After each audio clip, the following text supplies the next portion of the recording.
Guys আমার শখের একটা জিনিস যেভাবে খারাপ হয়েছে আমি কথা ভাবতে পারিনি। আসসালামু আলাইকুম guys, welcome to my daily blog. আপনাদের সবাইকে স্বাগতম।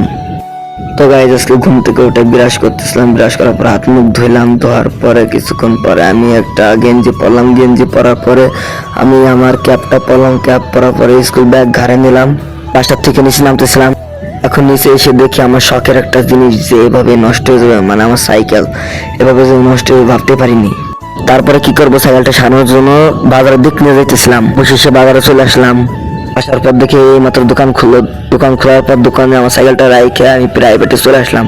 প্রাইভেটে আইসে ব্যাগটা রেখে আমি একটু হাঁটাহাঁটি করতেছিলাম। বাইরে এসে কিছুক্ষণ পরে দেখি আমার কয়েকজন বন্ধু আসলো প্রাইভেটে, তাদের সাথে একটু মজা মাস্তি করলাম, একটু আড্ডা দিলাম।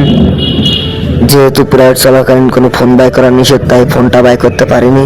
অবশেষে আমি আবারও বাজারে চলে আসলাম গ্যারেজে। এখন এসে শুনি সাইকেলটা ঠিক হয় নাই এখনো।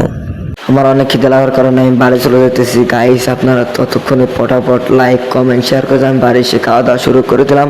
সাবস্ক্রাইব করতে ভুলবেন না।